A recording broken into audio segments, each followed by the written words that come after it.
रसोई एक्सपर्ट में आपका स्वागत है। आज हम बात करेंगे तवा के बारे में। अगर आपको जानना है आपके लिए कौन सा तवा सही है तो वीडियो को एंड तक जरूर देखना। चलो तो फिर शुरू करते हैं। यहाँ मेरे पास दो किस्म के तवा है, एक है नॉन स्टिक और दूसरा है ट्राइप्लाई। पहले तो समझते हैं क्या है ये। मैंने यहाँ लिया है नॉन स्टिक तवा, जिसके नाम से हमें पता चल रहा है ये खाना तवे पे चिपकने नहीं देगा और इसका कारण है इसमें मौजूद PTFE कोटिंग। और अगर खाना यहाँ चिपका नहीं तो ऑटोमेटिकली हमारा बर्तन क्लीन करना आसान हो जाता है। अब आते हैं ट्राइप्लाई तवा पे। यहाँ हमें मिलते हैं 3 लेयर्स। इनर लेयर जो कि स्टेनलेस स्टील का है, मिडिल लेयर जो एल्यूमिनियम से बना है और आउटर लेयर जो स्टेनलेस स्टील से बना है। ट्राइप्लाई तवा को आइडियली यूज करते हैं सौतेइंग और सियरिंग के लिए।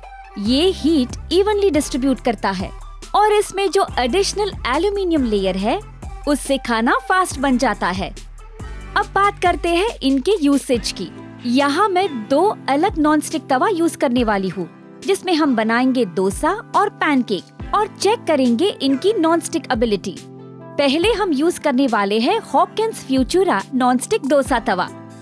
यहाँ आप देख सकते हो मैं सिर्फ घी ब्रश कर रही हूँ, क्योंकि एक बेनिफिट जो हमें नॉन स्टिक पैन्स में मिलता है और वो है हम घी, बटर और तेल कम से कम यूज करके खाना बना सकते हैं। जैसे कि आप देख सकते हैं इतने कम घी में भी डोसा तवे पे चिपक नहीं रहा है। यहाँ पे मेरे पास Softel designer induction base non stick coating तवा है, जिसमें मैं पैनकेक बनाने वाली हूँ।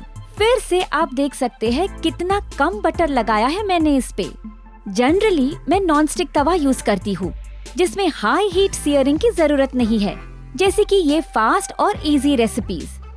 हमारा पैनकेक भी तैयार है, इसे तवे पे से उतार देते हैं। ट्राइप्लाई तवा पे जाने से पहले ये कुछ चीजें हैं जो आपको ध्यान रखनी है नॉन स्टिक तवा खरीदने से पहले।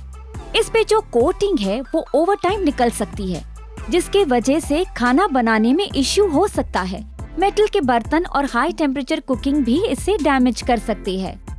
तो फिर हाई टेम्परेचर कुकिंग के लिए क्या यूज करना चाहिए? इसका जवाब है ये ट्राइप्लाई तवा।